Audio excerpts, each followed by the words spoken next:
Бәріне сәлем. Мен жақсы естіліп тұр ма? Жақсы. Ешқандай проблема болмаса, онда өткен сабақта біз quiet sentence өттік, естеріңізде болса, иә? Үй жұмысы жеңіл болды ма? Quiet sentence, әсіресе it коэффициенті болды ма? Сұрақтарыңыз бар ма quiet бойынша?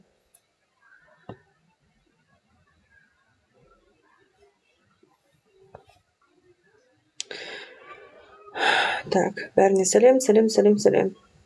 Quiet бойынша сұрақтарыңыз бар ма?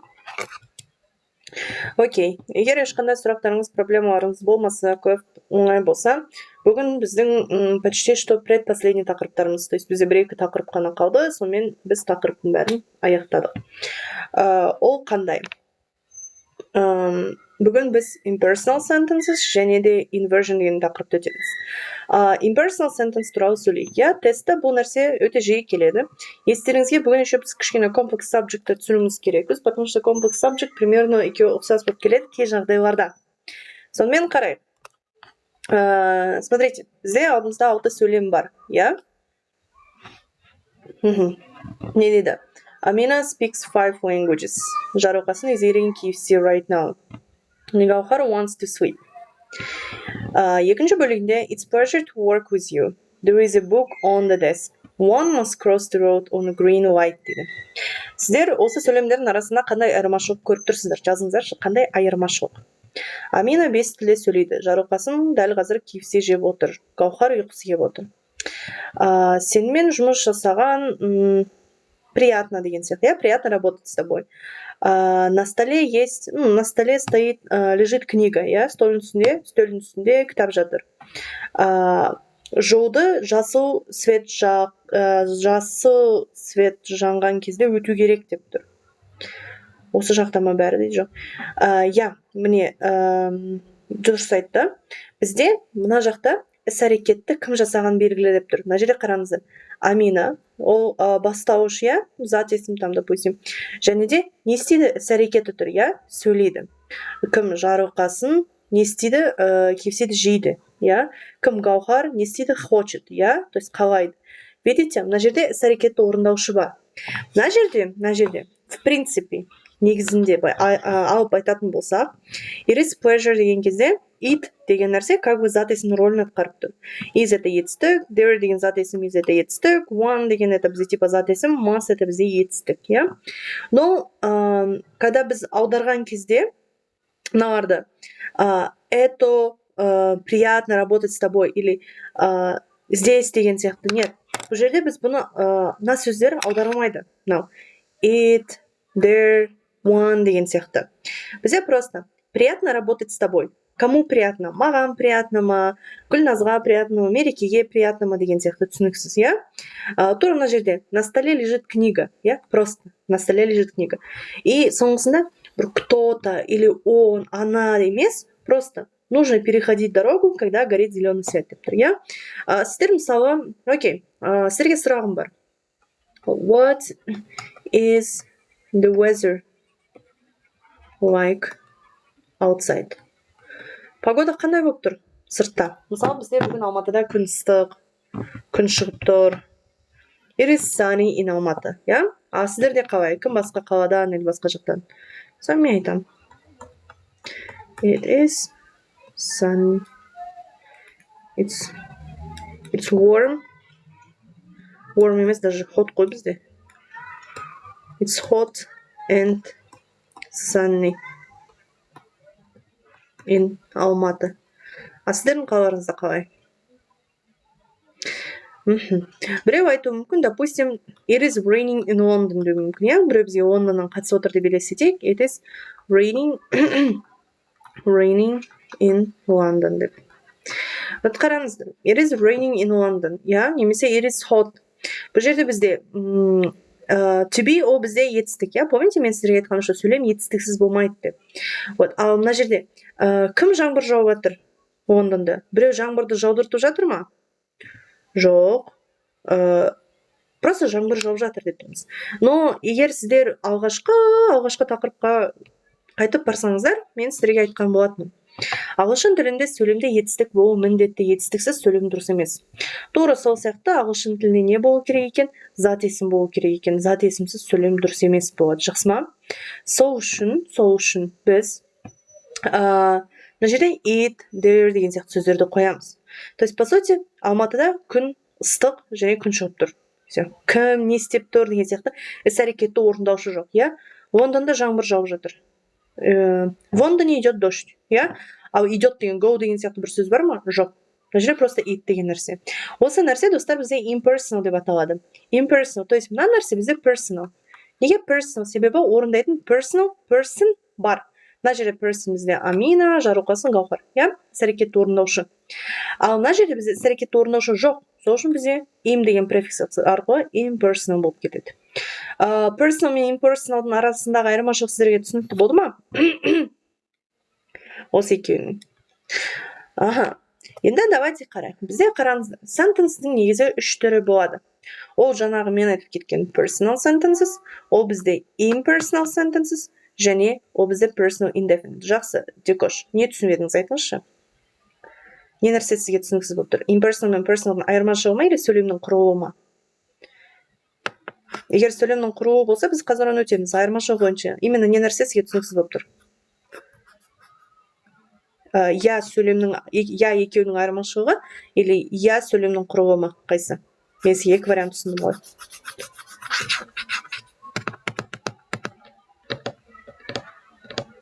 Мына жерде основной сіздер personal мен impersonalдың разницасын түсіндіңіздер ма? То есть қайсысы personal, қайсысы impersonal екен? Сол сұрақ.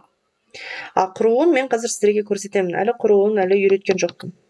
Сонымен жалғастыра берейік. Бізде қараңыз, сонда анада кім істеген айтылады, екіншісінде жоқ. Иә, дұрыс. Мына жерде міне кім сөйлейді, Амина сөйлейді, кім жейді, Жарылқасын істейді, кім қалайды, Гаухар қалайды. Ана жерде кім істеді мына іс-әрекет? Жоқ, ол өзімен өзі істеліп жатыр. Жаңбыр өзімен өзі жауып жатыр. Просто приятно работать с собой. А кому приятно айтылмаған. Дұрыс па? Үстелдің үстінде кітап жатыр. Кім кітап деген сияқты іс-әрекет орындаушы жоқ. Енді қарайық. Сонымен сөйлемімізде personal, impersonal және personal indefinite бөлінеді, иә? Жаңағы сөйлемдер біз бай бөліп жасап болады. Допустим, personal деген Сабрина. Қазір айтамын, уайымдамаңдар. Сабрина watches anime. Вот. Кім? Сабрина не істейді? Қарайды. Нені? Анимені. Сонда бізде Сабрина деген іс-әрекетті орындаушы тұр, иә? It is cold outside. Мына жерде бізде мынау как бы зат есім, мынау бізде типа етістік, иә? Мынау сын есім бар, наверное, солай. Іс-әрекетті орындаушы жоқ, белгісіз, иә? Іс-әрекетті кім орындап жатыр? Мынау бізде impersonal. Мынау жаңағы мысалы one must cross the road on green light. Сонда қараңыз, мына жерде one must cross the road on green light деген, мына жерде бізде уже it емес one деп тұр. Қазір енді каждыйдың айырмашылығын қарайтын боламыз. Біріншісі impersonal, personal sentence-қа тоқтамаймыз. Personal sentence деген осы күнге өтіп келе жатқан барлық ол бізде сөйлемдер, шақтар, конструкциялар. Потому что ол жақта бізде іс-әрекетті орындаушы бар, дұрыс па? Біз impersonalға келеміз. Сонымен қарайық. Impersonal sentence-ін жасаудың бізде екі түрі бар. Ол түрлері қандай? Біріншісі it және to be. To be орнына әрине біз не қойғанбыз? Am, is, are қойғанбыз, иә? Is, am, are. Біз to be орнына was, were қойғанбыз. Дұрыс па? Және to be орнына will be қойғанбыз. Және there to be. Опять же, to be орнына am, is, are, was, were, will be қойғанбыз. Мысалға қарайық. It is sunny. Солнечно. иә? Күн шығып тұр. Все, осылай бітесің, иә? There is no life in other planets, иә? Басқа планеталарда тіршілік жоқ. Басқа планеталарда тіршілік жоқ. Түсіндік. Мына жерде іс-әрекетті орындаушы бізде жоқ. И все. осылай біте салады. Өздеріңіз бір мысал келтіріп көріңіздерші. It және there дегенмен. Itқа бір мысал, thereға бір мысал. Где іс-әрекетті орындаушы бізге көрінбейтін мысалдар келтіріңіздер.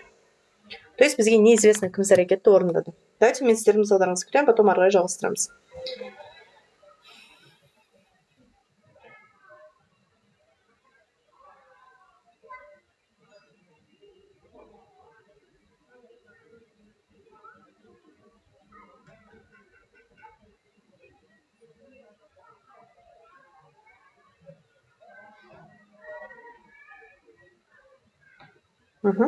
It is runny. Runny деген ол қалай сонда? There is a phone or book on the table. Жақсы. Тағы да қандай мысал келтіреміз?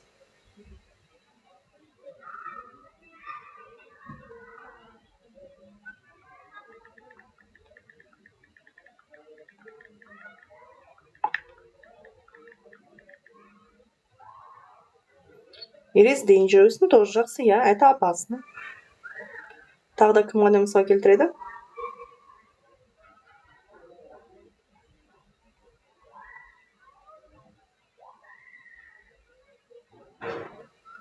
Жақсы.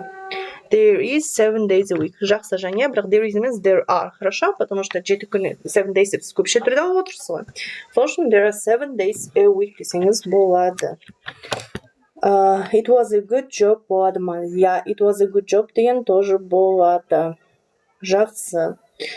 Давайте енді бізде impersonal sentences. Impersonal sentences бізде қараңыздар.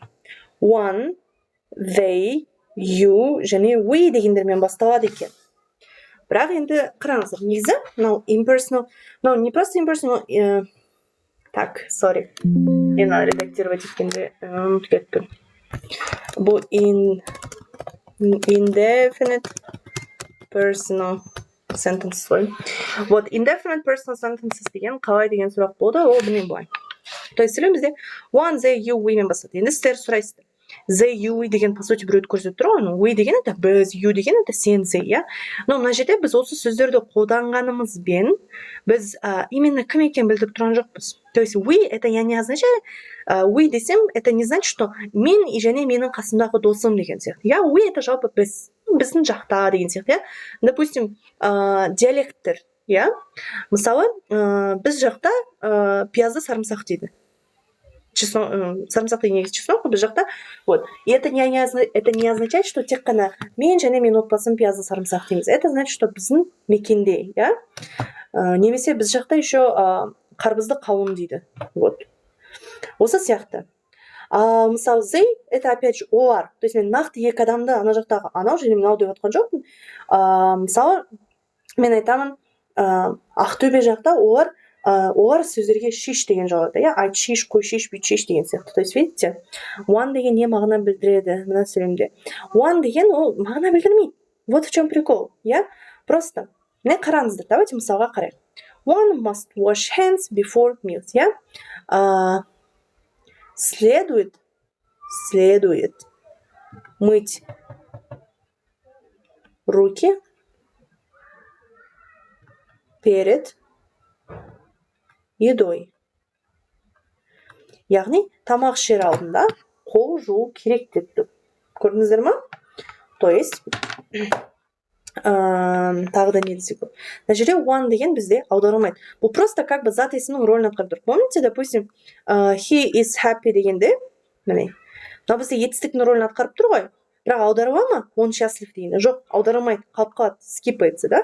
Тура сол сияқты мына жерде де one деген просто аударылмай қалып қалады. Просто ол, так как сөйлемде бізде зат есім бұл міндетті болып тұр, ол сол зат есімнің орнын басып тұр, но ешқандай мағына беріп тұрған жоқ. Яғни, тамақ ішер алдында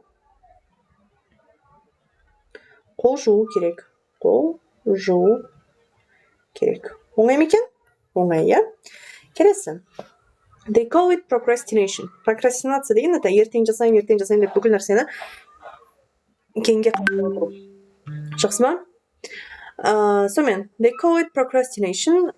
Они называют это прокрастинацией. То есть это біз былай айтамыз. Это называется Прокрастинацией. Прокрастинацией. Да? То есть, видите, именно уларды бейкадан айтқан жоқ. Это называется прокрастинацией, да? Немесе они называют это прокрастинацией. You can take whatever you want, да? То есть, мысалы, мынандай нәрсе. Так, қандай мысал қойсам болады екен? Окей. There is going to be a festival. Собирается быть фестиваль. Но нәрсе, кстати, тоже бізде не болып тұр, impersonal болып тұр, потому что кім ол фестиваль жасайын деп мен айтпаймын, мысалы, Данияр is going to held a festival деп тұрған жоқ. There is going to be a festival. Фестиваль болады, ярмарка,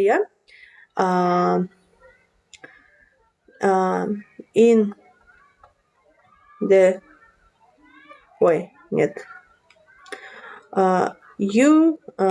Допустим, festival of books, of different things, разных вещей. Все разных вещей. Әртүрлі заттар болады, оларды қойып қойды. И сен кез келген өзің қалайтын нәрсені аласың. You can take whatever you want. То есть, на жерде мен айтып тұрған жоқпын ғой, Жания, ты должна взять все, что ты хочешь. Жоқ, мен жалпы алмай тұрмын.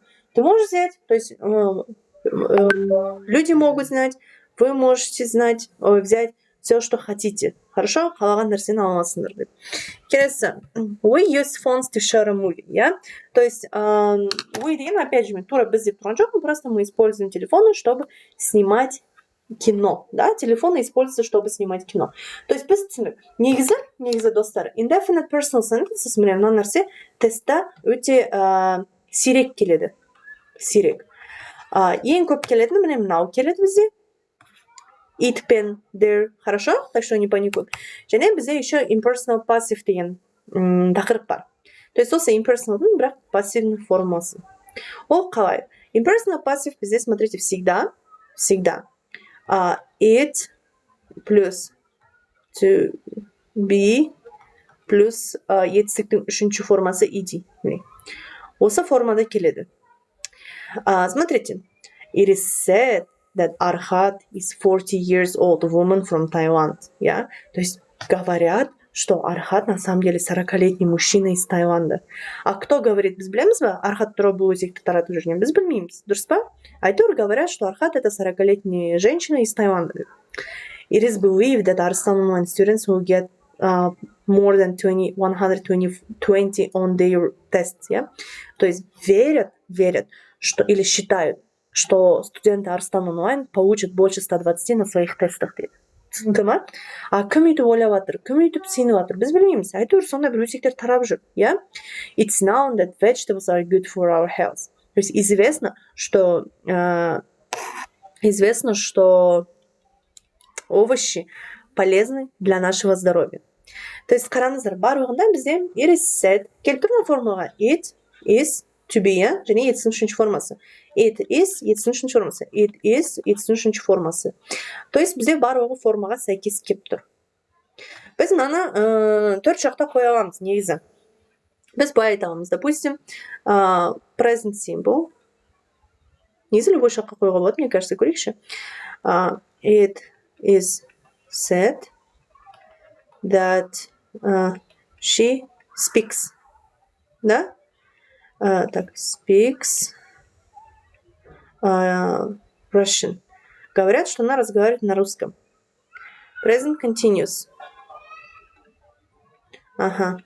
It is said that she is speaking. Все, понятно.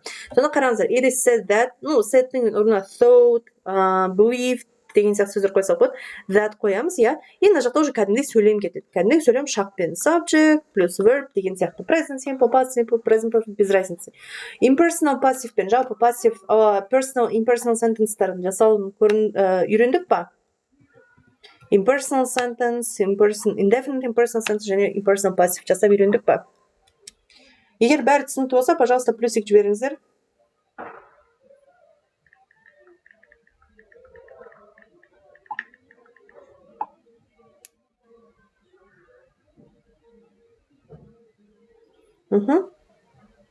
бәрі түсінікті болса плюс 3. Молодцы, красавчики. Хорошо. Енді давайте біз келесі инвержнға келгенше сіздер скрин жіберіңіздер. Окей? Скрин жіберіңіздер, потом біз инвержнмен жалғастыратын боламыз. Осы мүмкіндікті пайдаланып, пока сіздер скрин жіберіп атқанша, достар, скрин.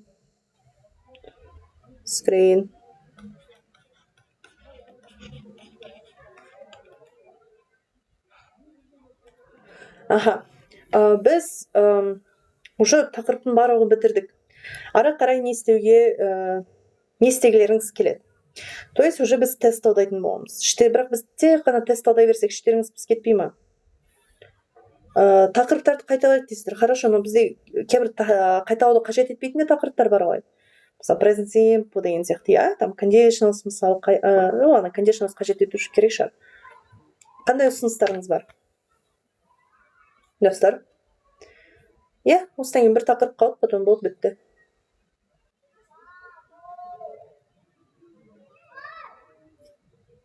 То есть келесі сабақ жаңа тақырып өтеміз, потом уже все бітті.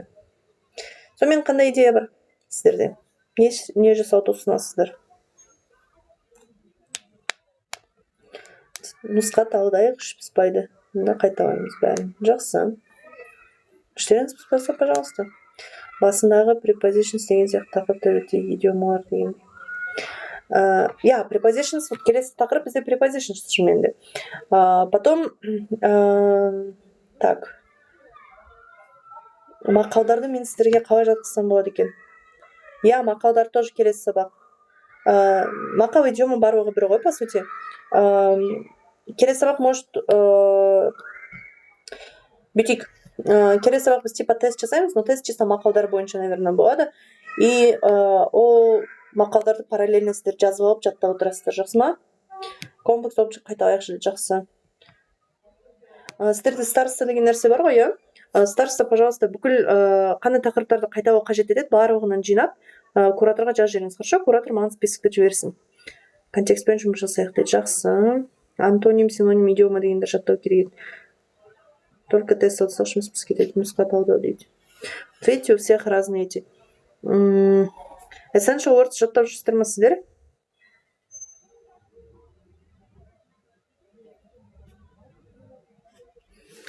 Хорошо. Келесі сабақ біз онда preposition өтеміз және мақал мәтелдер бойынша жұмыс жасайтын боламыз, окей? Phrasal verbстар беретін болам, контекст бойынша арасында жұмыс жасаймыз және тест талдаумен. Жақсы. Окей, түсінікті. Жалғастыра берейік, Сонымен, inversion туралы мен сіздерге айтқым келеді мына нәрсені.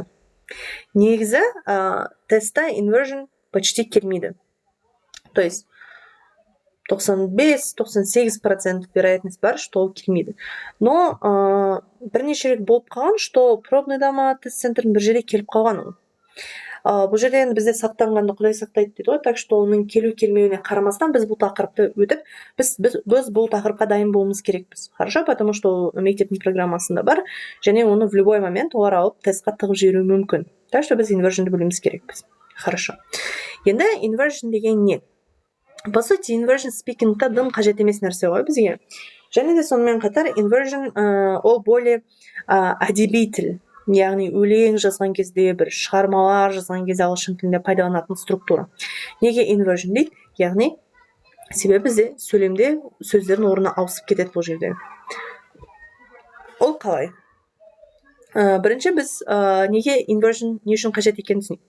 Во-первых, бір нәрсеге emphasis, яғни акцент, фокус қою, бір нәрсенің маңызды екенін көрсету, прямандай. Осы нәрселер көрсету үшін. Екіншісі кішкене андай драматичный, андай. Айттым ғой, что поэзияда қолданылады деп, То есть андай ақындар, сондай кішкене литературный үшін қолданады, И кішкене формальный, яғни официальный болып звучать ету үшін қолданады. Енді қараңыздар. Давайте мы вспомним на нәрсені. Бізде, допустим, хабарлы сөйлем бар какой-то, Допустим, біз айтамыз. She likes cats. Она любит кошек. Болымсыз бізде қалай болады? She doesn't like cats. Және міне маңызды нәрсе, қарайық. Сұраулы. Сұраулы қалай болады? Does she like cats деп тұр. Does she like cats? Түсінікті ма? Енді қарайық. Does she like cats? Бізде енді мына жерде inversionда осындай does деген сияқты кез келген сөйлемнің өзінің көмекші етістігін, допустим, present simple болса, ол көмекші етістік бізде do және does. Present, допустим, continuous болса, ол бізде am, is, are, дұрыс па? Present perfect болса, ол бізде have және has. Past perfect болса, ол бізде had. Және өсті бүкіл шақтар кете береді, короче, я. Вот осы көмекші етістіктерді, бұларды біз көмекші етістік, ағылшынша біз auxiliary verb дейміз, хорошо? Соларды сөйлемнің басына шығарамыз, inversionды. Бірақ бұл сұрақ емес, бұл кәдімгідей хабарлы сөйлем. Давайте мысалға қарайық. Не деп тұр? Бізде юнги, я.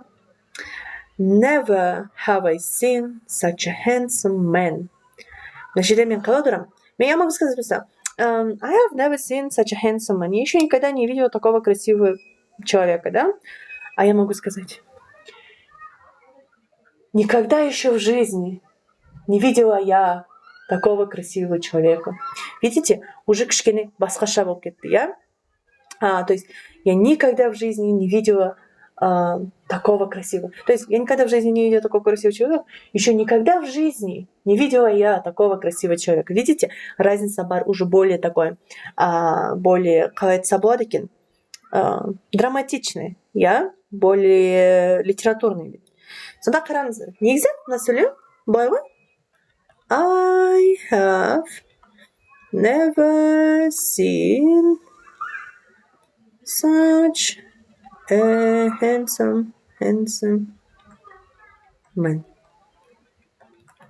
Біз просто алдық та, мынау never мен have-тың орнын ауыстырып тастадық. Еще айды соңына жібердік, короче. Ой, нет, never мен айдың орнын ауыстырып тастадық қой, получается, я. Never'ды алдық та, мына жаққа, айды алдық та, мына жаққа. Енді, пожалуйста, өздеріңіз осы сияқты бір мысал қолданып көріңіздерші. Никогда еще деген сияқты. Never have I. И дальше өздеріңіз жалғастырыңыздар. Мысалы, сіз айтасыз, Never have I met such a cool teacher as Уми апай. Еще никогда в жизни я не встречала такого классного преподавателя, как Уми апай деген сияқты. Өздеріңіз бір мысалдар келтіріп көріңіздер, давайте.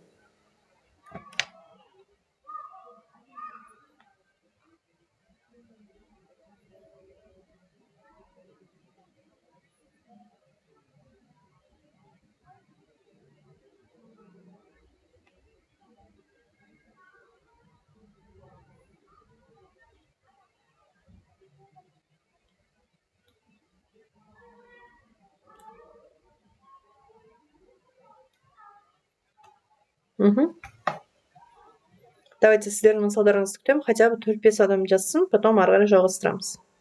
Never have I. Бізде ойын бар ғой, я еще никогда нет деген. Я, когда сен ешқашан істемеген нәрселеріңді айтасың, істеген адамдар саусақтарын қысады, я. Never have I ever деп айтады олар. Never have I eaten such delicious pizza. Өте жақсы әсерлі, молодец. Албаңызға Францияның флагын қойып, итальянский тамақты жазыңыз ба?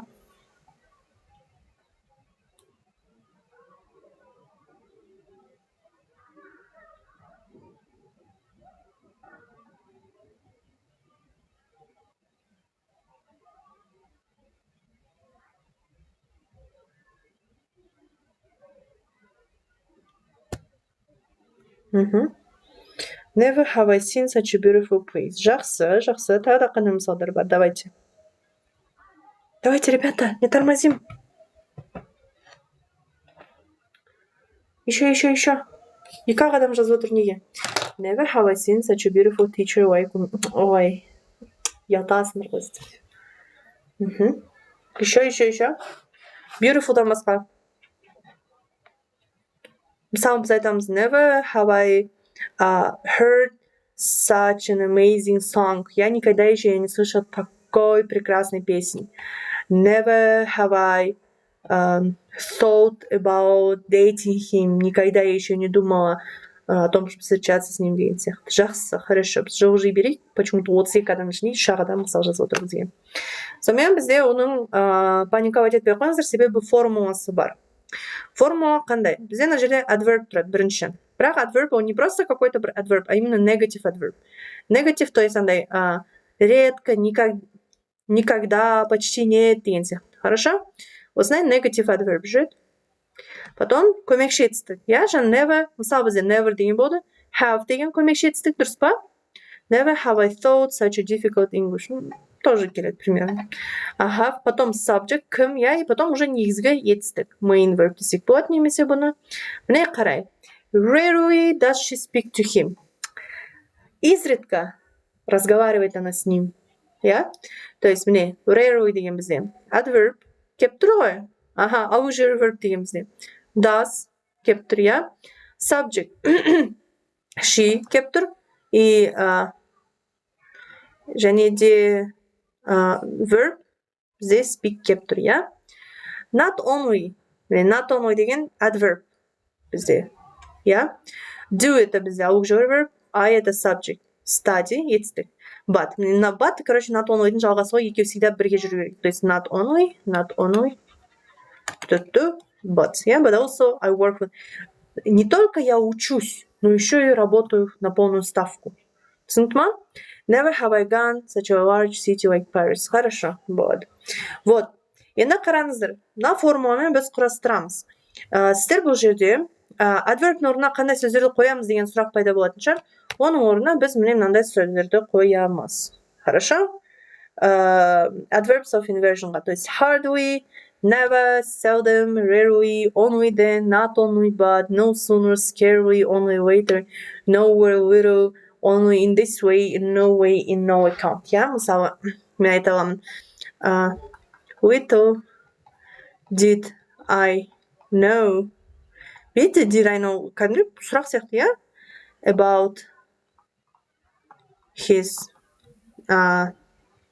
personality, да? Мало чего я знала про его характер. Апайосын чатқа жібере аласыз ба өтініш дейді. Нені? Презентацияны мен жіберемін ғой. Куратор сіздерге жібереді. Давайте сіздер ішінен бір любойын таңдап, өзіңіз бір мысал құрастырып көріңіздер. Пожалуйста, мына жақтағы Әсел, Айша, Арай, Балнұр, Жания ғана емес, басқа да адамдар. Тағы да. Мысалы, Гаухар отыр, Сымбат, Гүлназ, Сабрина отыр, Тұны, Қанар дейді. Аялым, Дикош, Айша, Сая. Өте көп адам отыр ғой. Давайте, өздеріңіз бір мысал келтіріп көріңіздер. Little did I know about his personality. Мало чего я знала, я? Hardly еле когда или почти нет деген біледі. Never'дан басқасына құрастырып көріңіздерші. Not only but және never'дан басқаларына. Only later did I understand that he was abuser, да? Только поздно я поняла, что он был абьюзером. In no account, да? Ни при каком случае деген сияқты. Will I let him take my money, да? Ни при каких условиях не позволю я ему забрать мои деньги. Осы сияқты давайте өздеріңіз мысал келтіріп көріңіздер.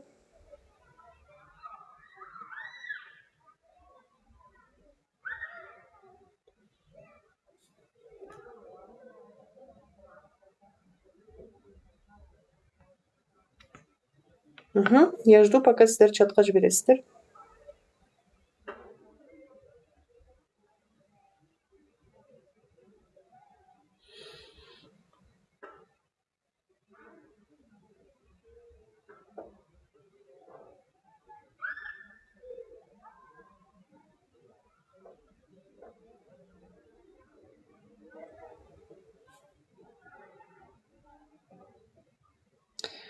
Что за тишину мы словили?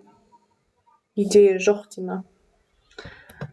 Қалай идеш? Seldom have I heard such a moving piece of music. Жақсы, келеді.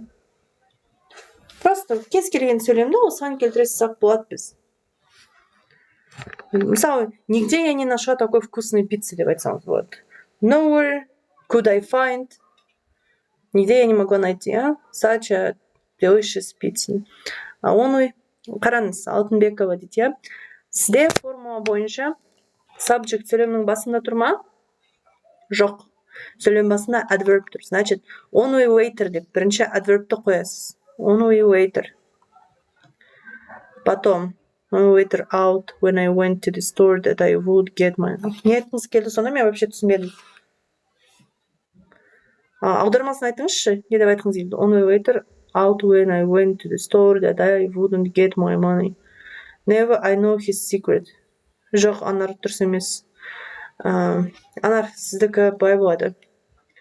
Никогда я не узнаю, если я никогда не узнаю его секреты. Болашақта айтсаңыз, сізде себебі көмекші етістік болмай тұр. Never I know his secret, Never will I know десеңіз болады. Никогда я не узнаю. Немесе никогда я не знала десеңіз, never did I know деген сияқты. Көмекші етістікті ұмытпаймыз. Seldom do we listen to radio. Жақсы арай келеді. Not only did she finish the marathon, but she also set a new record. Өте жақсы Айша, То есть не только она марафон закончила, но еще поставила новый рекорд. Seldom have I seen him worried. Жақсы. Rarely do you hear anything negative about him. Жақсы, Арай, дұрыс сіздікі. Маған, пожалуйста, мына жақта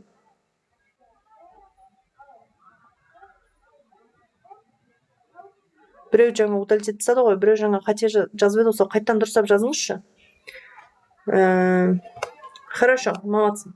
Давайте енді біз кейбір сұрақтарды қарастырып көрейік, Жаңағы impersonal бойынша inversion болсын.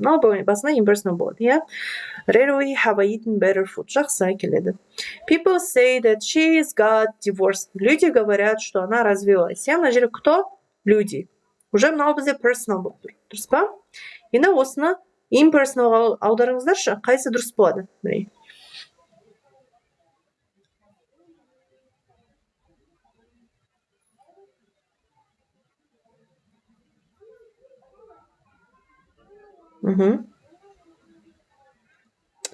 Так, нет, sorry, мынау бізде қате берілген, мынаның өзі personal болып тұр. Так, хорошо. Мынаны. Which sentence is correct дейді. Қай сөйлем бізде дұрыс болыпты? It said that beauty is in the eye of the beholder. It said that beauty is in the eye. It said that, it is said that, beauty is said to be. Қайсы дұрыс болады? Мынау бізде, допустим, мынау A, мынау B, және мынау C. То же самое. A, B, және C. It is said. Бізде дұрыс ответ B болады. Себебі бізде it-тен кейін обязательно не болу керек? To be болу керек, It said болса, как-то это сказал. Какой-то бір зат айтты деген сияқты болып қалады, Ал екіншісінде ше? Мынау біріншісі. Take the correct sentence using the impersonal passive. То есть, people think that bats are scary. It is thought that bats are scary. It's thought that bats are scary. Екі әрине бізде тоже Б болады, потому что it is. Мына жерде бізде кім ойлайды, сол жазылып тұр, значит, бұл бізде personal. It thought деп біз тоже айта алмаймыз, Молодцы. Мынау ары қарай бізде уже не бойынша кетеді? Inversion бойынша кетеді.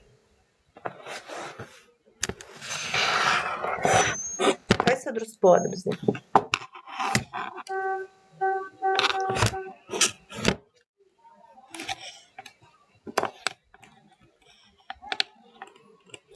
Only in this way can we pass an exam with good marks. Жақсы, және.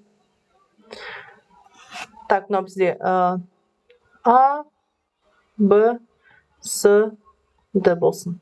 Бәрі солай. Б, С, Д. Rarely. Давайте формуланы еске түсірейік, Adverb плюс auxiliary verb плюс subject плюс verb, иә. Енді rarely деген бізде adverb кетті ғой. Ары қарай auxiliary verb керек. Анау бізде you деген subject. Значит, a, s, d бола ма? Бола алмайды ғой. Бізде ары қарай auxiliary verb will болу керек. Дұрыс па? Потом you деген subject бар, етістік бар. Келіп тұр ма? Дұрыс ответ бізде b болады. Ал екіде ше. Вот.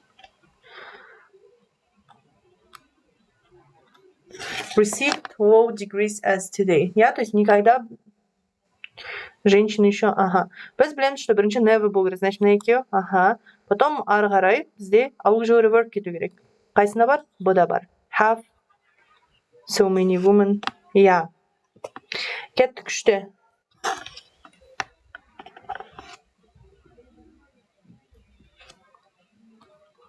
A, B, C, D.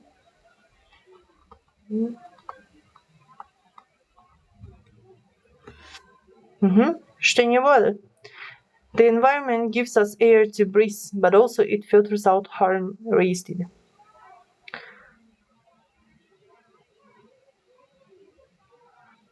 Дұрыс, молодцы, я дұрыс. Not only деген бізде adverb, потом auxiliary verb, потом subject. Келіп тұр, я? Төртте ше. Adverb, auxiliary, я дұрыс, молодцы. Мына жерде b, мына жерде d. Оңай ма екен? Оңай екен, я? Бесте ше. Hard way.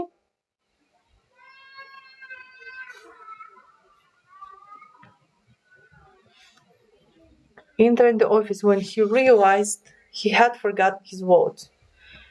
Не успел он зайти в офис, как он понял, что он потерял. Так, нам здесь A, B, C, D. A, B, C, D. Так, үште бізде, ой, төртте не болады сонымен? Ой, бесте не болады? 5D дейді, я. Hard way. Қараңыздар. Жақсы. Сіздер did деп ойлайсыздар, я? Бірақ, егер did болса бізде, етістік бірінші формада болу керек. А мына жерде етістікке ed жалғанып тұр. Ал етістік ed қала береді только в том случае, егер алдында have, has немесе had болса. Поняли? То есть, когда perfect-тағана ол всегда етістік ed үшінші форма болады. Ал алдына did қойса, ол сразу бірінші. Мысалы, Hardly did he enter the office деп айтатын еді. Түсінікті ғой бұл нәрсе, я? Did болса, плюс етістіктің бірінші формасы. Had болса, етістіктің үшінші формасы ed. Жақсы ма? Сол үшін дұрыс ответ С болады. Видите, осындай мельчайший детальдардан өте осторожный болу керек. Жақсы ма? 6. Did Jonathan realize that there was a danger?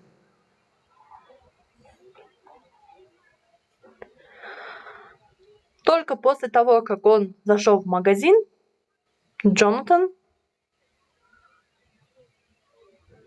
понял, что там была опасность. А тогда не было.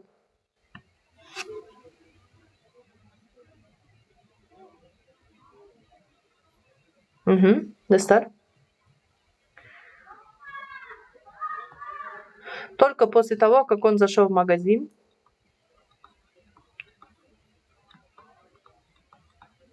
Ага. С дегендер, қараңыздар. Хорошо. After he has entered деген the did трой. Зачем сте has деген нәрсе? Зачем етістіктің ed жалаймыз? Я, да болады. Only after entering. Только после того, как он зашел деп айтамыз. Түсінікті ма? Келесі. Only after the food has been dried or canned.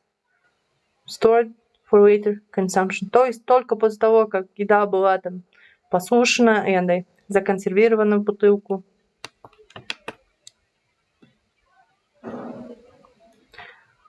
A, B, C, D. С деген алдыңғы сұрақтікі дейді. Окей. 7-де не болады? Және 8-де.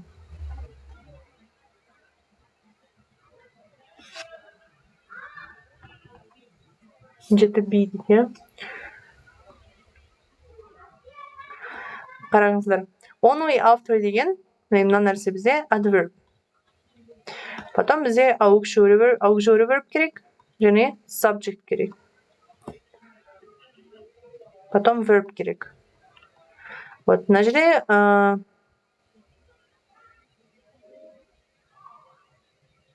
мынаның барлығы мыналар міне. Мынаның көп саналады. То есть бізде adverb қана бар, auxiliary verb жоқ әлі. Енді auxiliary verb бізде мына жерде көмекші етістік should қой. Значит should болады. Значит бізде немесе b, немесе с. Дұрыс па? Аменді сразу кетіп қалады. Потом subject керек. b-да ма, с-да ма? Қайсында subject бар? It деген subject қой. Дұрыс па? Аха, потом етістік бізде be кеп тұр, я? И значит бізде дұрыс ответ C болады. Окей? 8-ше. Resigned. We would have been forced to sack him.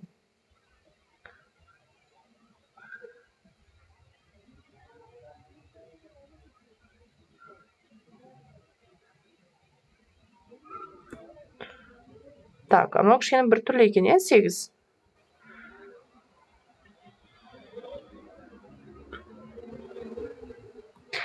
Ага. Так, 1 минут. Мен қарай салайын. Ага. Мне кажется, C емес, A болады.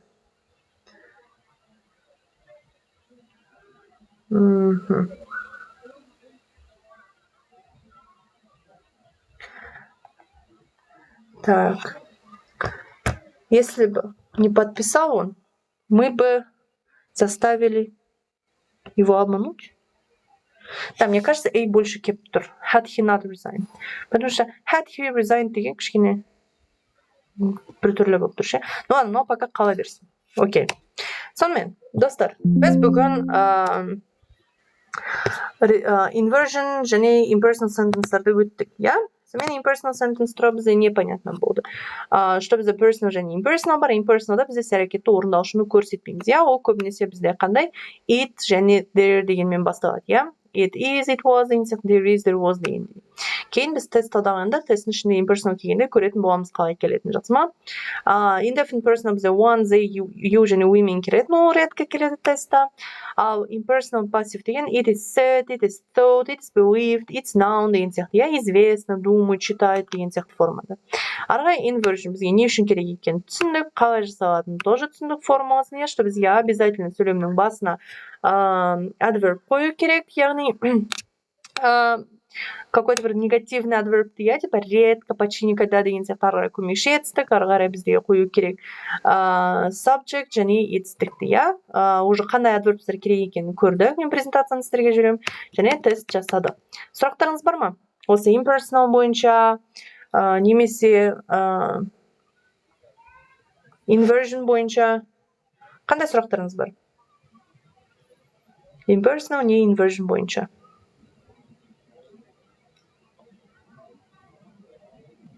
Сабақ түсінікті болды дейді, рахмет.